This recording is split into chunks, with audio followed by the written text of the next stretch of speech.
Welcome to the Fully Mindful podcast. I'm your host, Melissa. I designed this podcast for you.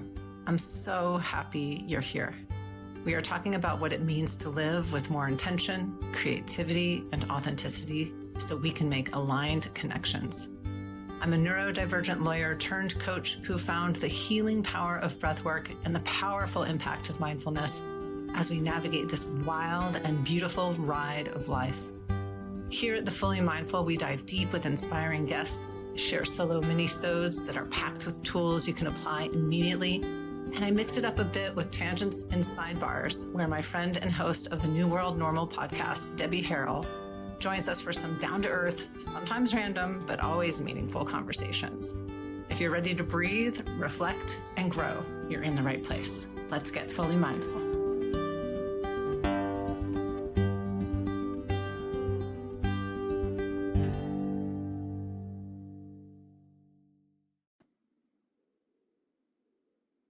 All right. Well, hello, everybody. I'm Melissa Chureau, your podcast host for The Fully Mindful. Today's guest is someone who brings a rare and powerful perspective as both an educator and someone who has lived with a learning difference her entire life. Jill Rebholz is a longtime second grade teacher, literacy advocate, and fierce champion for kids of all abilities. She grew up navigating school with undiagnosed dyslexia and even undiagnosed deafness in one ear, facing labels, low expectations, and constant self-doubt.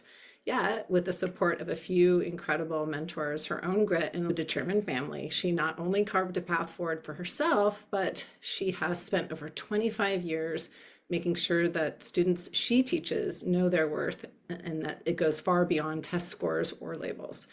Her story is one of resilience, advocacy, and ongoing work of finding belonging for herself, for her students, and her own family.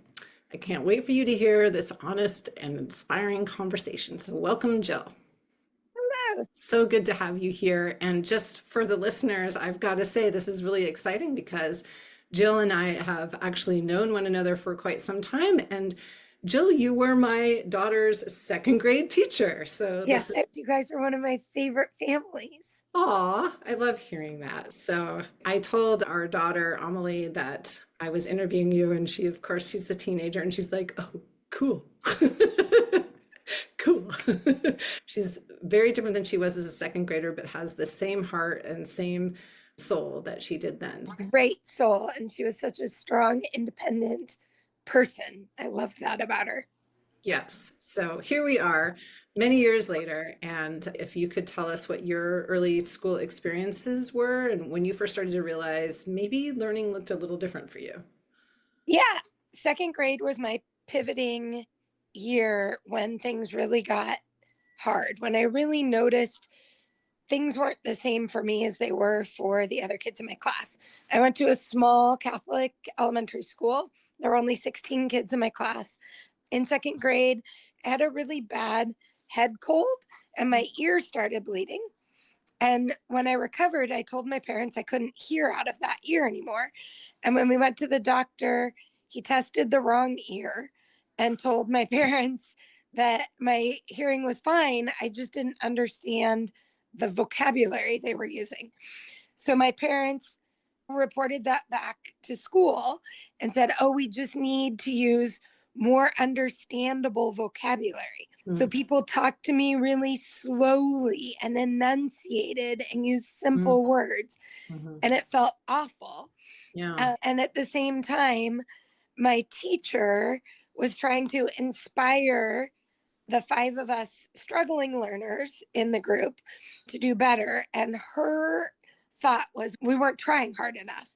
So to try harder, she named our reading groups and our math groups. Our reading groups were the Blue Jays for the kids who were succeeding, and the Worms for those of us that were struggling. And our math groups were the Rainbows for those achieving, and the Rocks for those of us who were struggling. So when you're told you're a rock and a worm at age 7, it hits pretty hard. And you really notice, 5 of us are rocks and worms and everybody else are rainbows and blue jays. I'm saying I can't hear, and my doctor's saying I can. So it really put in self-doubt to like, gosh, I don't know what's happening here. Yeah.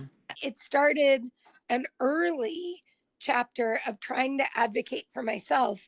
And really, though my parents supported me as best they could, those early times before we found out what was going on, they were doing the best they could with what professionals were telling them, but the professionals weren't telling them what was actually happening.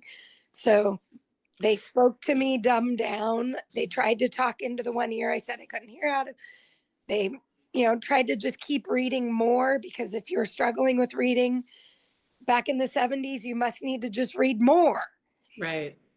And we know that's reading more doesn't help when you're dyslexic. Right. And I mean, I can so relate, my own story. I grew up in the 70s too, and having what is now diagnosed as ADHD, but then they called minimal brain dysfunction, which is just a horrible Oh my name. God. Worms and rocks. Minimal brain dysfunction. I'm glad I didn't know those words back then. But it was the same thing. It was like, we're going to put you in this. They wanted to put me in a special classroom for kids Yeah. that had all sorts of different abilities that were very different from one another and didn't make a whole lot of sense. And I was fortunate that my mother advocated for me and I stayed in the same classroom, but I experienced exactly what you felt like. Like, I'm different. I don't know exactly why, and I don't know exactly what to do about it, but it doesn't feel right. And then, I don't know about you, but like, what did you do about those feelings? How did you advocate for yourself? Oh, I pretended to be sick a lot, like avoidance. As a dyslexic, typically we are very right brained. And so art was my strong point, creative thinking. It was kind of a double-edged sword because I had beautiful penmanship, but I couldn't spell to save my life. Right. So it was like this. I would take pride in the way my work looked, but nobody could read my work because and when I was finally identified as dyslexic, I was in 5th grade and functioning at a 1st grade academic level. So I tried to compensate, tried to cover, tried to avoid. Yeah. I'm the youngest in my family by a significant amount. I have 3 older sisters. And I always felt my job was the cute little one to come in and like make everything better. And like when there's a problem, I come in and be the distraction. So it really felt like I was letting everyone down. In 1st grade, my mom had breast cancer and had a double mastectomy. So she was coming off of that while I was struggling in school and starting the struggle, which I'm sure my parents at the time questioned, oh, is this part of the ripple effect of that? Right. We know that those types of traumas do impact kids, and there's Mhm. multi layers. And we know that kids with differences, or humans with differences, there's so many different layers and so many different ways things present, that I tried as a 7-year-old to figure out what was going on and continued. And it wasn't till 5th grade when I had this amazing teacher, Ellie Durr, the most amazing human on the planet. And I still say, I send her messages constantly saying, you changed my life. And we often don't think about people who work with little humans having lifelong impacts. But she was the first one who said, actually, I think you're really smart. And I was like, what? Because the teacher the previous year told me that I needed to learn to ask, do you want fries with that? And I came home and I'm like, Mom, what does that mean? Do you want fries with that? Now, as an adult, I understand she was saying I would never amount to anything. The best I could achieve would be customer service at a fast food restaurant. But I didn't understand that. And my mom simply said, that means she wants to talk with me. And my mom went in and let her know that that is not the way anyone would speak to my mother's daughter. So coming off that 4th grade year, my low, I thought school got out at 3:30 every day. Even though it got out at 3 o'clock, I never left the building before 3:30 because I always had to stay after to finish my work. The teachers wouldn't let me go home. They never modified anything. It was usually stayed after school until you finished. And in 5th grade, my teacher was like, no. And Mr. was like, we're not doing more of the same. This clearly isn't working. And opened the world. That's also when they found out that I was deaf through that assessing. Finally got an actual assessment from a doctor who didn't test the wrong ear. Yes. And my parents felt so guilty. I got a puppy that summer. So that's the upshot. You did get a puppy. out of the deal. And my parents followed the lead of the professionals that they had accessed. And that's, now on the other side of that story and that narrative, as I talk with parents, it's hard conversations to have when I see a kiddo struggling with something or working too hard for their outcome. I have conversations about things like eye teaming or self-esteem or bilateral development or social emotional development or dyslexia, dysgraphia, dyscalculia. These things that I can't diagnose, I can't identify, Right. but I can see that they're working too hard. And now I have those conversations with parents and enter very gingerly because parents receive that information, some as an attack, some see it as the teacher's making an excuse why their child's not learning, partially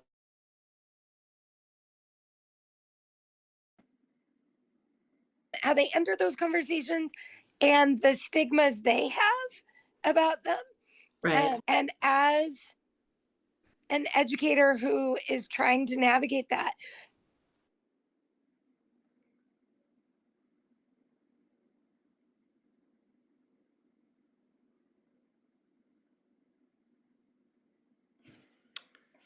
Back to it.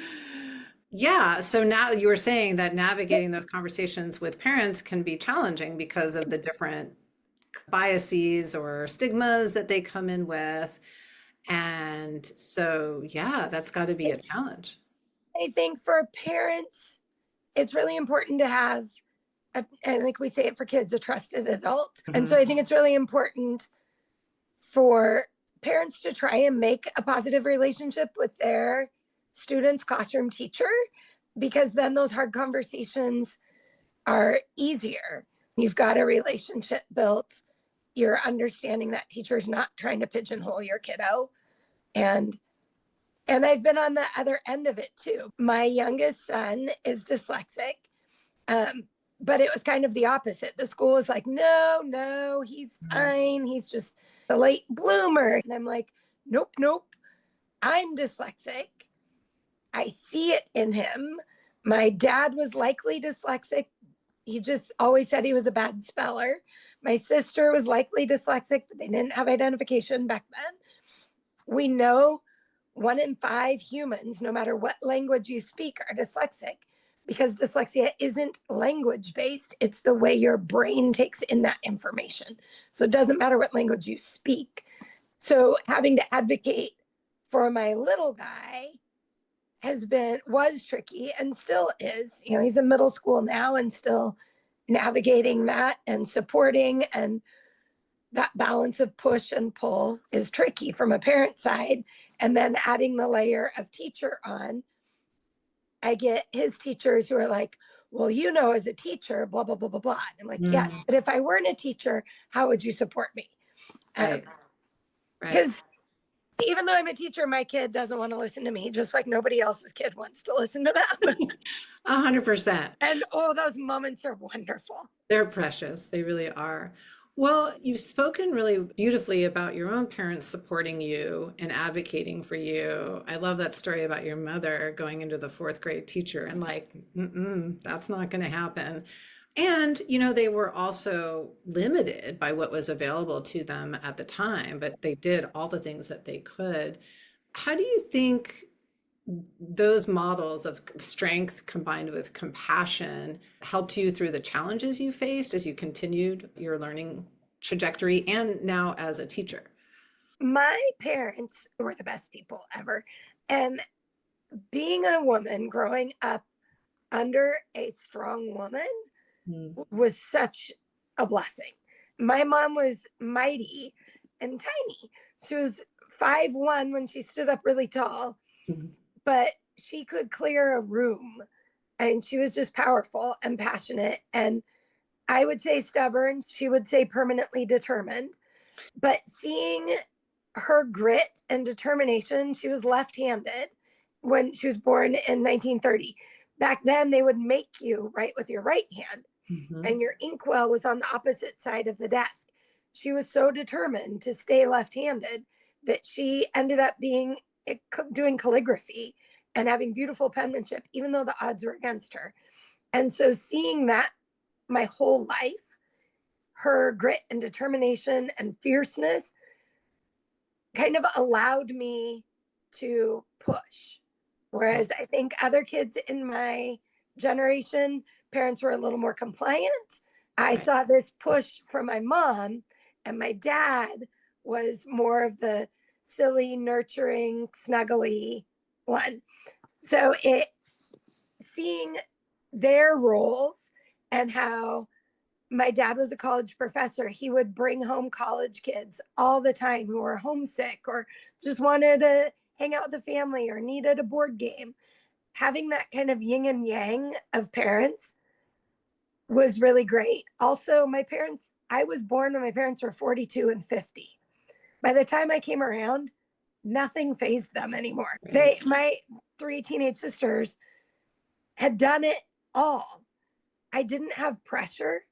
So as I was navigating these things where I didn't feel I didn't fit in, I didn't feel things were right, but I never had that pressure from home, which I see now as I work with kids. Parents come in a bit of a tizzy that their kid's struggling. And what do we need to do? And what counseling and what program and what should we get them on? And their anxiety trickles down to their kiddos. Whereas my parents were like, okay, this isn't working. We're going to do the best we can. And my parents were very deeply religious. And they're like, they firmly believed that God had a plan and we would all work through this with that. And their ability to not get in a tizzy, I think really was amazingly beneficial to me growing up, and now trying to remind myself, though I have my own anxiety issues, I do try and remember the simple things that I had growing up with my parents, the simple way that they would have honest conversations about my differences, about my struggles, while still holding high expectations, I think is the piece that I try and take on and move forward with my kids, both my kids in my home and my kids in my work. Yeah, I mean, that makes sense. I love that honest conversation with high expectations. And I mean, I think that makes a lot of sense. And I've seen fellow parents, like you said, come in with a tizzy, and it's always from the right place, right? Like they want to do the best for their kids, and they're so worried. We live in a culture that's so competitive or seemingly competitive, and they're worried their kid's going to get left behind or their kid's not going to succeed. But like you said, the anxiety trickles down and the kids feel it and they feel the pressure, and then they may inadvertently mask or engage in other behavior to try to make up for it, whatever that means. And it's just counter healing for the kiddo, and the parents don't even know it. And so but it is not, it's easier said than done, trying to walk that line of being a parent who loves your child and wants to do the best for them, but doesn't want to burden them with the anxiety or the angst of trying to figure it all out. Well, and it's tricky. I have 3 sons.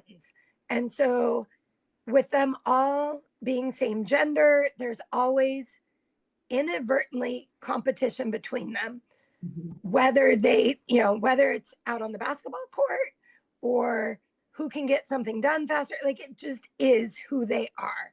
But what I do have is a very typical firstborn, hard worker, rule follower, does what he's told, has good grades, but has good grades because he works really hard at it. I have a middle student or middle grader middle-born son who is very bright and super quick-witted, and academics are a breeze for him. He's skipping stuff all the time because it's so easy. As the kid who struggled, I look at him with envy constantly. Yeah. Then my younger kiddo, equally brilliant, struggles with reading and writing, struggles with executive function. And so when we get report cards, we have real conversations at our house about, I'm expecting you to do your best. Mm-hmm. And if you're working your butt off, you're studying, you're trying, and you do your test and you get a C on it and you gave it your all, kudos. That's what I want. I would rather have a hard-earned C than an easy A any day of the week. And when you're coming home and you have nothing to do and you're cakewalking through A's, it's just going to set you up to struggle later. I would rather have you struggle when the stakes are lower. But we have those conversations constantly about, but what is right for you? And what do you need? And, you know, they each see the other sibling, see their strengths. But those invisible challenges, even they don't see. My middle sees that my oldest is so athletic. My oldest sees that my middle is so academic. My little sees that the other two are both so good with those things. My middle has super anxiety and really struggles with social interactions to the point of was not speaking at school for a couple years. And he looks at my little guy who struggles academically, but my little guy can walk into a room and within 5 minutes know everybody's name, have a connection with them, and have something set up to do the next day together. He has a gift of making personal connections. But he can't see that within himself because he sees what his brothers do that he can't. Right. That's something I think in my classroom, we're always talking about, instead of what makes us different, we talk about what makes us unique. And sometimes those things that make us unique are challenges. And sometimes those things that make us unique are strengths. And, you know, that bittersweet, we don't appreciate the good things if we don't work through the hard things. And I'm hoping that society is moving towards a direction of embracing our challenges and our successes and seeing that that's what makes us unique and special. It's not, I think different just has this negative connotation. But different's wonderful. It's boring when everything's the same. Right. But again, easier said than done. Easier said than done. And I also hope that our culture, our society is moving in that direction, though I think parts of it are very off course and not moving toward that direction at all. So it's great that there are people like you working day after day in the classroom talking about what makes kids unique, you know, and that it's both their strengths and their challenges. And so I'm wondering what else you might do in your classroom that might be different or that is helpful in encouraging kids to see their uniqueness. I make mistakes all the time, constantly. I make spelling errors. Part of my dyslexia, rapid naming recall is really hard for me. So I often say the wrong word, or I'll say a word similar. I won't be able to remember a word. I fumble when I read aloud, though I love reading aloud.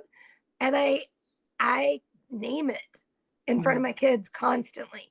And we talk about the power of yet.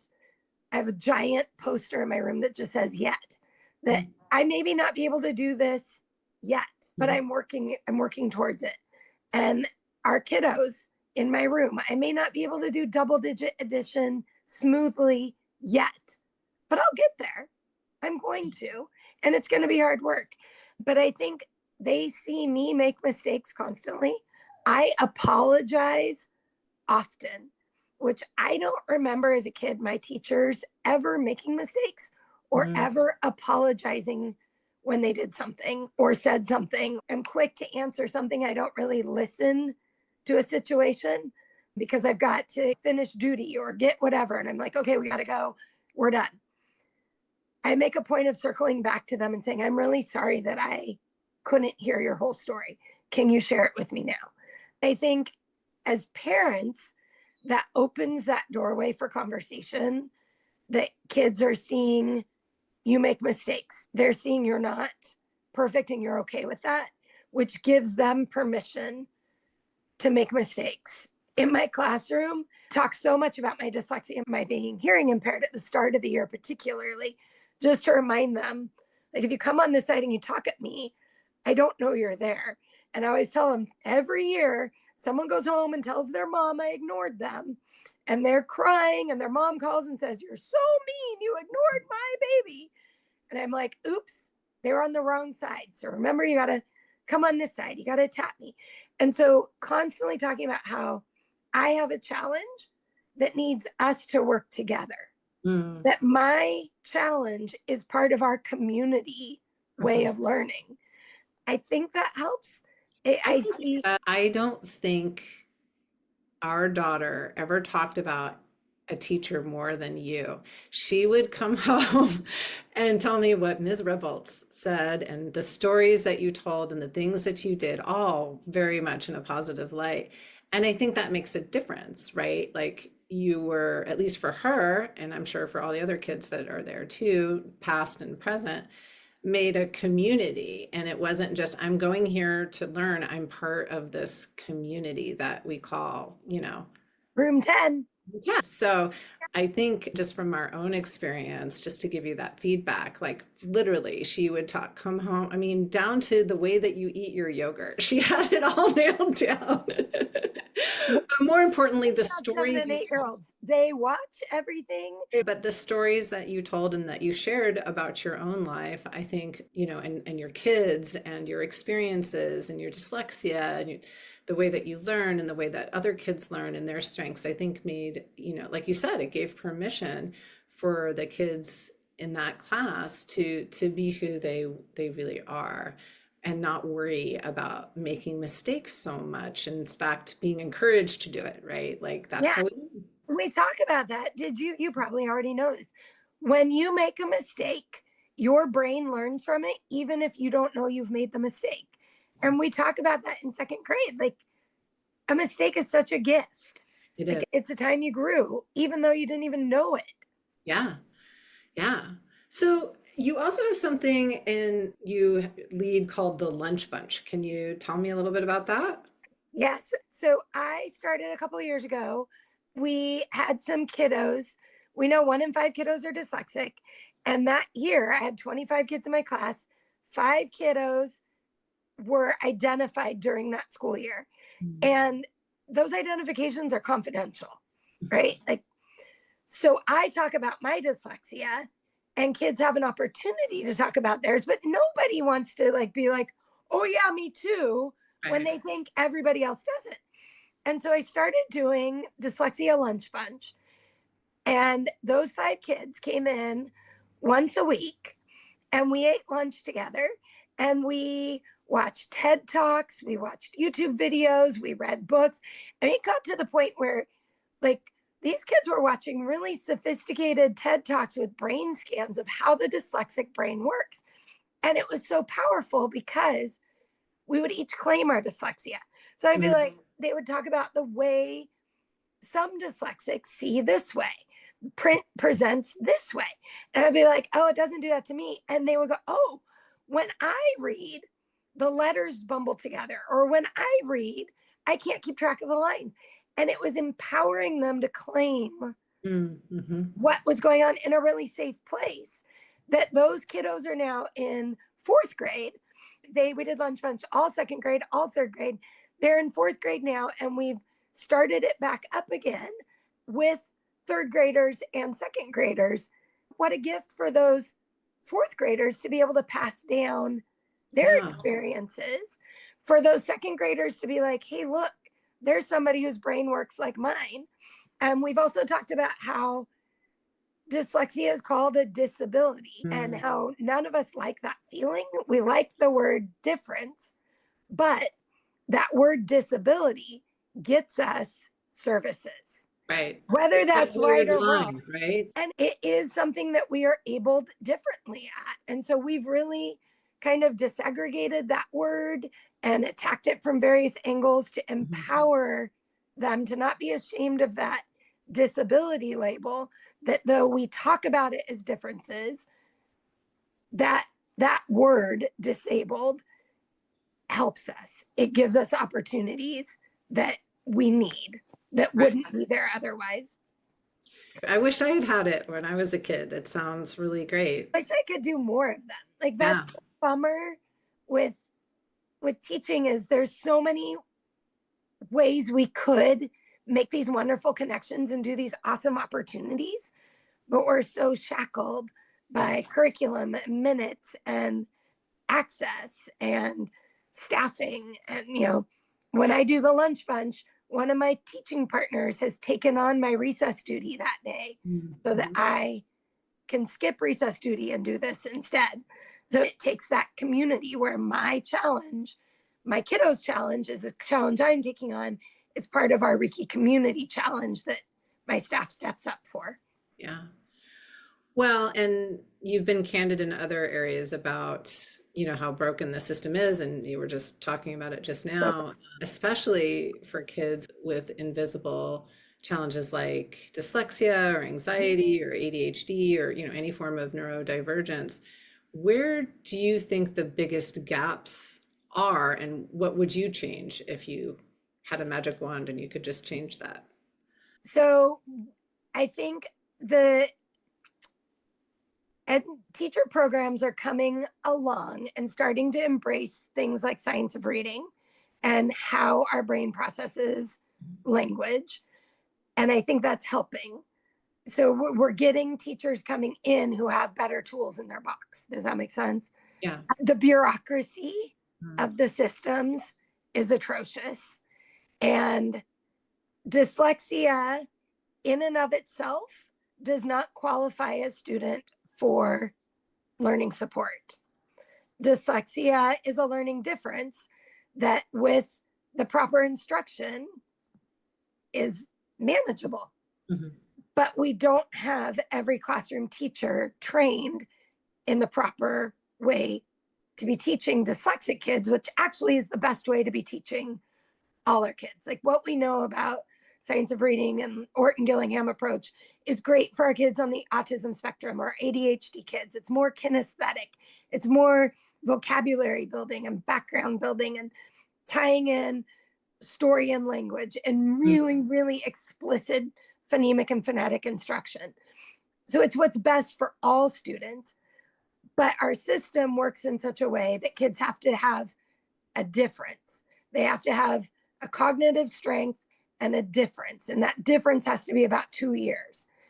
And so for dyslexia, especially, it's frustrating because we can do brain scans on preschoolers and see the way language processes in their brain and know they are dyslexic. But to get differentiated support in school systems, the only thing we have is the special ed program, which dyslexia isn't necessarily special ed, but that's the only way we have of accessing support for them. And they can't qualify under a diagnosis of dyslexia. They qualify under a specific learning disability, which means they have a 2-year gap between what they can do and what they cognitively are able to do. So that's frustrating. Yeah. That's so frustrating. It's also really frustrating keeping, and there's so many lenses, right? Like I look at my lens of my LGBTQIA plus community, my students and my parents. I look at my lens of racial equity. I look at my friends on the autism spectrum, my ADHD kiddos. There's so many differences that it's almost like everyone's different, right? Why do we have a one size fits all system when we don't have any one size fits all humans? Right. So the challenge to get support is really frustrating. The families that have means to hire private tutors are able to get that, but those who don't have that means or access don't have it. If I had a magic wand, there would be multiple swoofs of things to fix because it's just so broken. And sadly, under the current administration, I'm sorry to be political, we're headed into a really bad place in Yeah. terms of Well, education. I mean, you're right, especially when we have a Health and Human Services secretary who is essentially demoralizing and degrading toward anyone autistic or Anyone with mental health. ADHD or any mental health condition. It's terrifying to know what will happen there, which is why people like you on the front lines are going to have to be strong and Yeah. just, I mean, that's And it. And we have to do it there together. is some like privilege guilt. I think all of us in Oregon feel a bit of privilege guilt, right? Like we're safer. And as an educator, the social media is a wonderful blessing to connect people in a lot of ways. And so I teacher geek and follow people from all over the country, all over the world. Really, there's some amazing stuff going on everywhere. And it's a wonderful way to see what people are doing and how they're attacking problems and how they're celebrating accomplishments. But it's also really terrifying to hear what's going on in different classrooms in our country. On a daily basis, things are changing and people are sharing what they've had to remove from their classroom. And that's terrifying. And when we talk about DEIA, dyslexia falls under DEIA. It is a difference. It requires different accessibility. And those books in my room that celebrate all our differences. I mean, you've been in my classroom. I have a little book collection problem. I think it's a good problem to have, but I currently have over 3,000 books in my classroom library. Oh. To put in perspective, the average K-5 classroom, a good classroom library is considered between 200 and 500 books would be considered a good classroom library. So we've got a lot of books in my room, and my books are books that show representation of kiddos and families in our building, but also representation of people they might not have interaction with. This is the way they're going to learn about people with different cultures and different lifestyles and different families and different challenges is through these books, so they can make a connection with those characters. And then when they meet someone who fits into one of those differences, they're like, hey, I read about Quinny. She had a lot of energy too. Yeah, there we go. The scientific studies have shown that the more that people read fiction specifically, rather than nonfiction, the more developed their compassion will be, right? Which makes sense, the way that your brain processes fiction, the connections that have to be made and the inferences that have to be made. Right. And so, yeah, that's amazing that you have that many books. And we do face so many challenges as we move through the current administration and beyond. So I guess I wondered how, this idea of kind of advocating for your own kids, the kids in your classroom, maybe kids you don't even know, how has your journey as a mother deepened or changed how you approach advocacy in education? It's funny. We had a kiddo once whose mom was a single mom and her work shift got switched. So she wasn't able to pick him up after aftercare anymore. She was having to pick him up at noon every day. And I was like, this isn't working. And I'm not super good at following the rules. I mean, I follow them. I just also push the boundaries. Yeah. And so, this mom was on this weird shift, and it was just a couple of months, and then the shift would change again. The kiddo was going home and being babysat by a neighbor. And I was like, I need the kiddo at school. So I said, what if I drive him home after school? Mom signed a waiver. He's going to stay. I'm going to drive him home.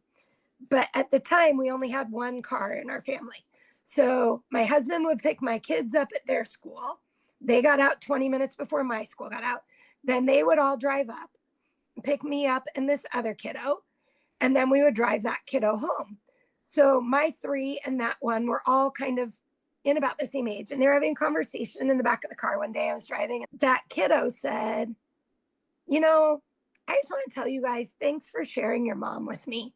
I Mm. really like having her at school. And my kiddo, well, you see my mom more in a day than we see her. Mm. And I ugly cried in the front seat, Oh, right? yeah. Like, these are all my kiddos. And I think that when people say, oh, it's not personal, it's, the teaching policy or, oh, whatever. That's the weird thing about teaching as opposed to other professions is it's all personal. Mhm. It's all relationship based. It's all personality based. Like Right. the way we make connections with our students is that personality. And so being a mom, I think just deepened that piece where I know, there's times when a kiddo just needs, I had a kiddo come in just last week, was having kind of a cruddy time at home and didn't have enough to eat. And I was like, okay, let's get you food. And the kiddo just said, can I just give you a hug? And they said, yes, you may. And typically as teachers, we get side hugs, right? They hug us at our Mhm. hip. We keep all our body parts safe. I was sitting, so I went to stand up to give the kiddo a side hug. But before I got up, the kiddo had full Mm. hug around my neck and just didn't let go. And I think as a mom, I get it, right? Like I get when you need to just be reminded you're somebody's baby. And for this 12 months, you're my baby. And Right. I always say, once a room 10 kid, always a room 10 kid. Mm. And as you say, people that I don't know, I have families who I had a sibling in room 10 and then they've left and gone to another school and then have reached out and said, hey, my younger kid is showing some issues with their penmanship. And I remember you talking about dyslexia. Would you mind sharing some information with their teacher? So I've had conversations with teachers from other schools, like not even in PPS. I've had people reach out who are in high school, parents reaching out and saying, hey, I remember this. Can you help me through this? I mean, sure. And I don't have all the answers, but I'm happy to be a part of your family's system, right? Yeah. I'm honored to get to walk alongside your kiddo as they bravely take these leaps and bounds in second grade. I'm honored to get to walk along the side of the parents who are trying their darndest to figure out this little human that doesn't come with a manual and is so different than what they were. Those parents who struggle when their little human is exactly like they are. And Mhm. that drives them crazy because they know the struggles that kiddo is going to have because of that. And I really take it as a privilege to get to be a really intimate part of people's lives for a year. And some families, it stays longer than a year. Yeah, I was going to ask, do you ever get visits from kids who were in your class 10, 15 years ago? I do, especially because we work right next to the high school. So I Mhm. get the high school kids coming down. I'll get messages through social media from people saying, I don't know if you remember me, but I have parents reach out occasionally through social media or even through my PPS email. I'll still get Portland messages. Public Schools. Yeah, Portland Public Schools. I'm unconventional in that as long as I can remember, I've shared my cell phone number with my Mhm. families. I firmly believe I would rather have a parent call me at 9 o'clock on a Friday night and tell me something they're upset about than have them stew on it all weekend, talk about it on the soccer field, and Mm. then hit me hard Monday morning. Yeah. I would rather, and I tell them, like, send me a text. I'm available for Zooms or phone call or whatever. I've only had one family in 20 some years of having cell phones abuse that. And I was like, it's 1 year of abuse. It's not the end of the world. But because of that, I get parents sending me text messages saying, hey, just wanted to show you we're at the river. Do you remember when you taught about erosion? My kid was just reminding us about the experiment. It's fun Yeah. to know that there is that connection because those kids and those families always are a part of my heart. And so it's fun to know that you're not forgotten, even though you just worked with them when they were little. Never forgotten, that's for sure.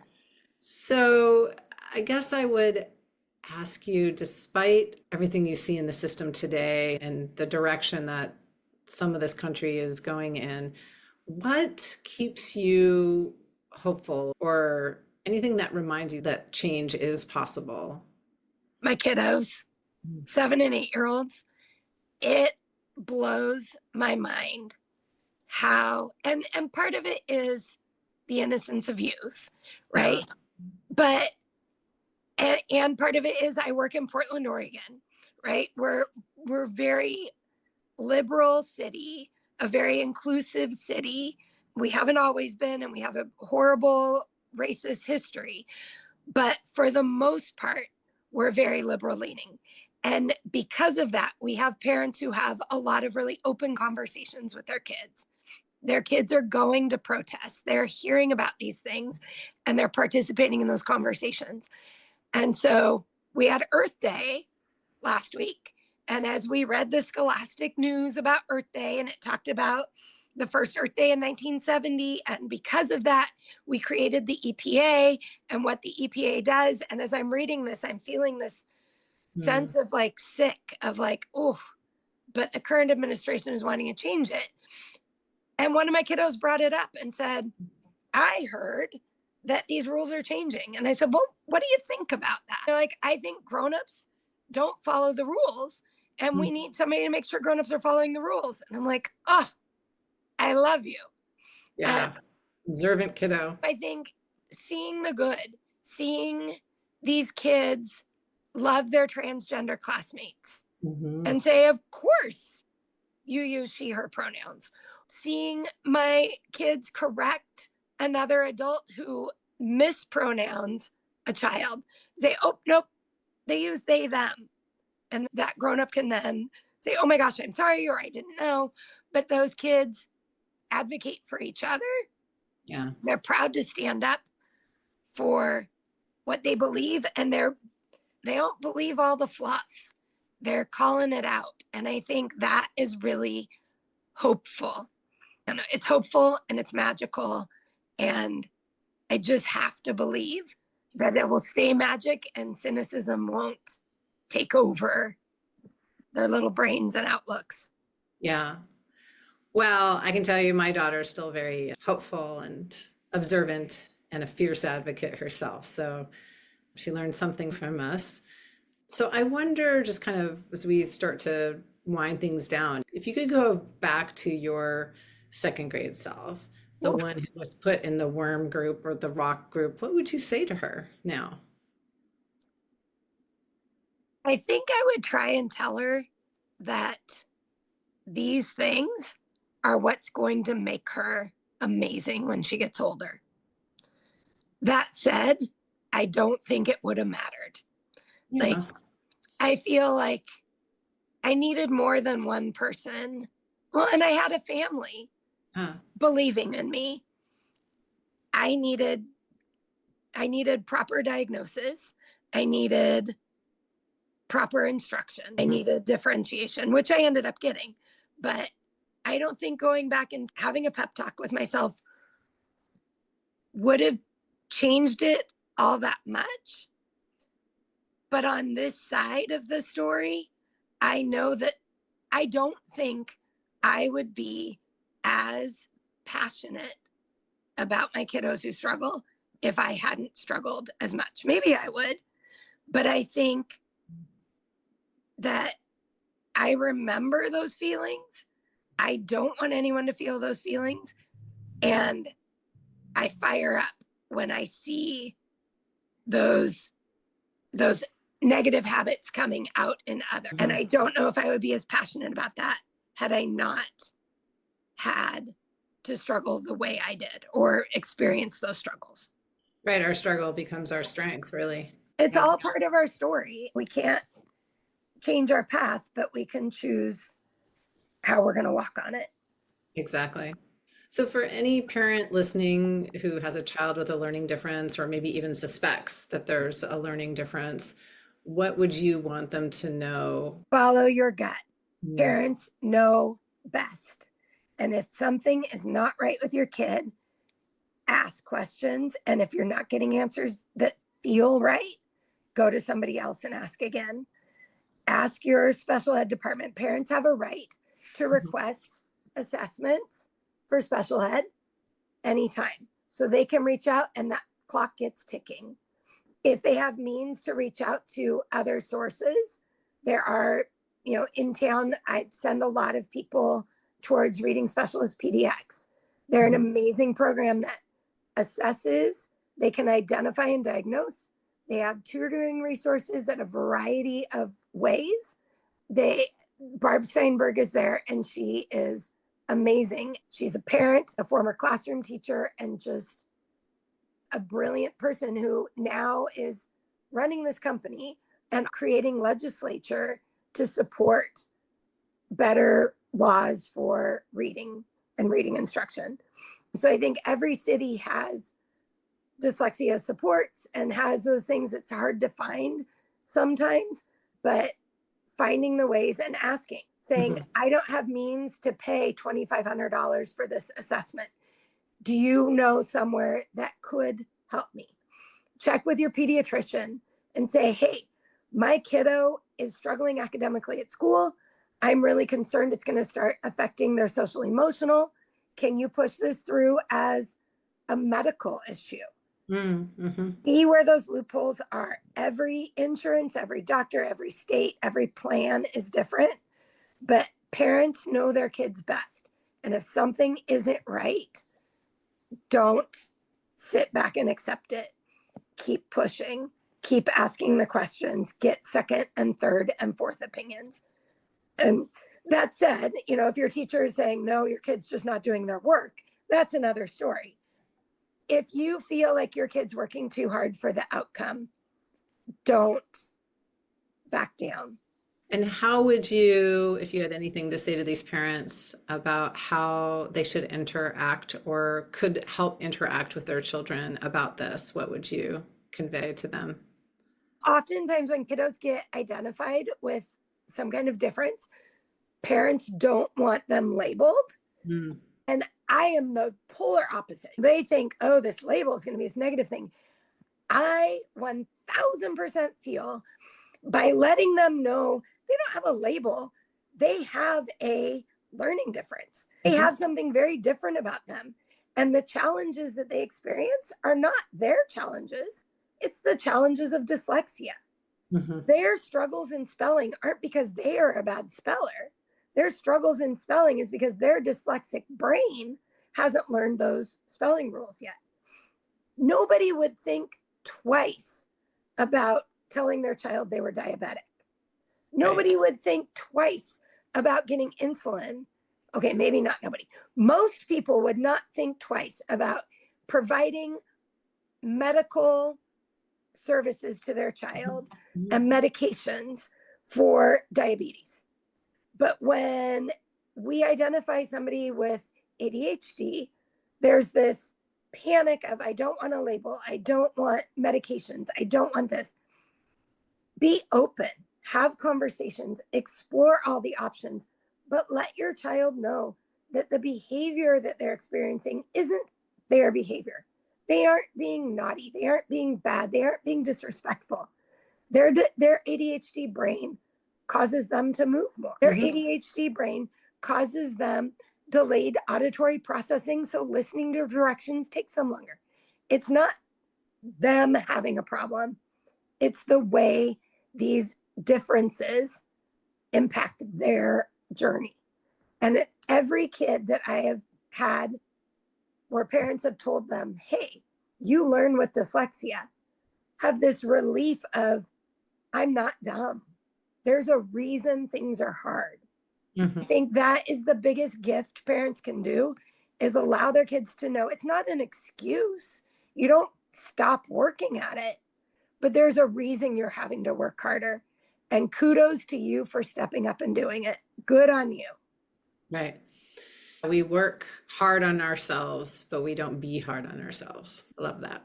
Oh. I want to thank you for sharing your story with honesty, vulnerability, and strength today. Is there anything that you were hoping we were going to talk about that we didn't get to talk about? I just appreciate getting to share my story and my hopes for my students. Hopefully parents get a little nugget out of it.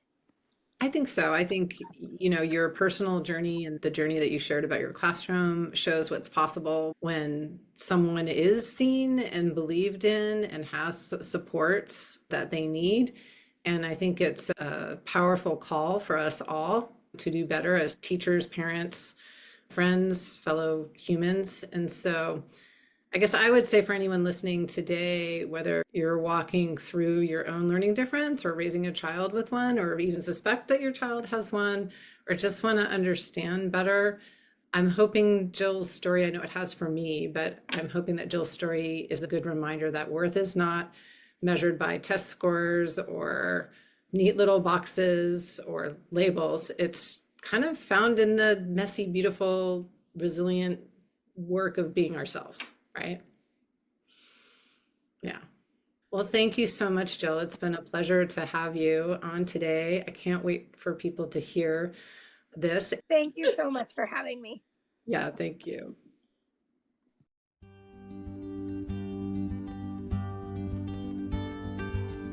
Thank you for joining me on the Fully Mindful podcast. If you got value from this episode, I'd love for you to subscribe, leave a review, or share this episode with someone who'd love this content too. Remember, small moments of mindfulness can lead to big changes in your day-to-day life. Until next time, take a deep breath, stay present, and tap into your own mindfulness. I'll see you next week.